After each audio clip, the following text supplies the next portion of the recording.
the couple shots I have in here, the speed blur up here. I like to shoot a lot of speed blurs. It's kind of my favorite thing to shoot now.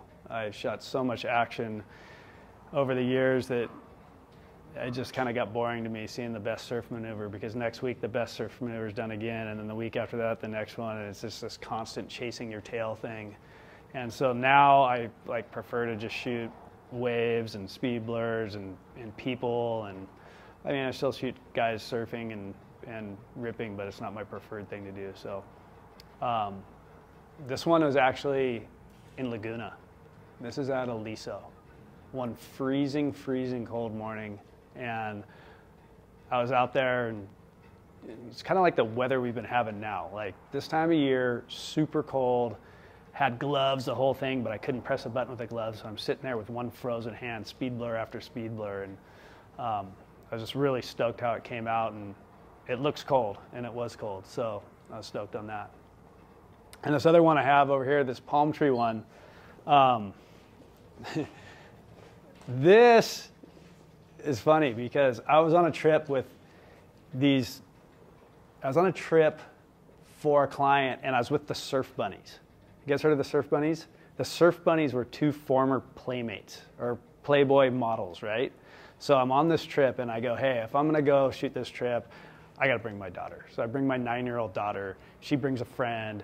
It's like Paige Alms, it's like Kiala Kenworthy, Kiala Kinley, the Surf Bunnies, Rob Kelly, my little daughter Bella, and her friend Sam, and it was just the weirdest combination of people, dude. It was so weird.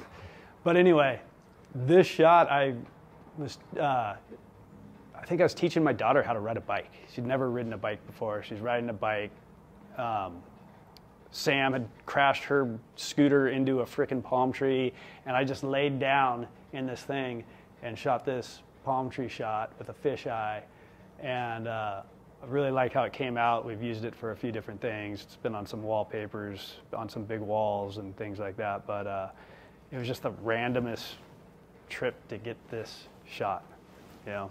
Yeah. You have a speed, I think another one on the website, I think it's a Wright. A Wright, is it the Pasquale's one, the bigger wave? Yeah, I think so. Yeah, that was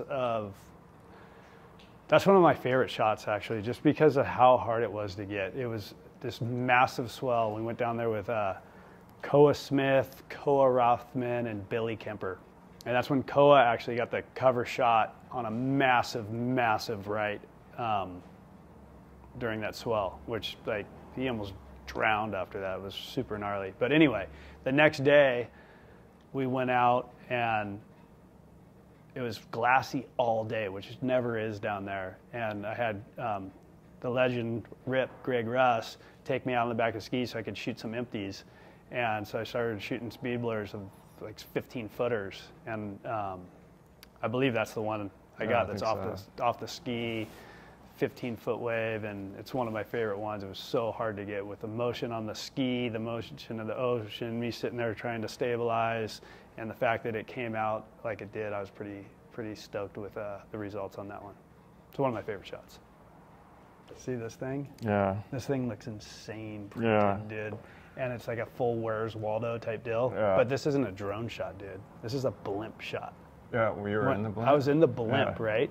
And so this, you know, my wife's an interior designer, so she did this print for somebody's house, but she liked it so much she put it in our house. And it looks really cool, and it's sitting there, but we can full on play like Where's Waldo on here. Like, is that when you went up during the US Open or something? Yeah, so I remember. So the whole deal, dude, this was another like little scam type thing, is the US Open's freaking long, it's brutal. It's being a photographer there's such a pain in the ass. You're dusty and dirty and you're just there. And so I had to go up in the blimp. They're like, you're going in the blimp tomorrow. I didn't want to go in the blimp. Well, I don't want to go in the blimp, dude. And so I go to the blimp. It's Salima now. He's there and he's doing commentary. I'm shooting photos. And we go up in this thing and I go, well, I'm stoked to go in the blimp. First thing to do, it gets scolded. It's not a blimp, it's a Zeppelin.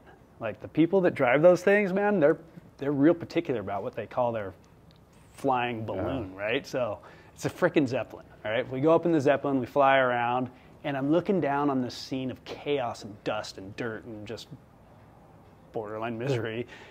And it looked like the most peaceful, awesome place in the world, right? It was like, I saw the skate bowls when the bowls were all blue, and Converse had the wooden bowl that was blue, and guys skating from above, and this, all the chaos of people swarming through the thing. And then it was during when the longboard event was on, these guys were getting up, and these longboarders on their big boards going through. I got some really good shots of those guys.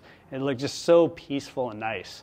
And then all the different colors of people, like, it's like a Christmas tree almost, of people laying on the beach, and I had a lot of fun shooting that. So we get done doing that, and I was so stoked, and it was so peaceful. That night, I'm like, they go, hey, you want to come up again tomorrow? And I'm like, yes, I do. So I had to tell the powers that be, who, hey, I have to go tomorrow because I didn't get enough shots. And so I got to go up there the next day. I packed a lunch, sat up there, clicked a couple photos, ate my lunch in peace, 5 hours in the Zeppelin. It was my best day at work ever. That was awesome. Yeah.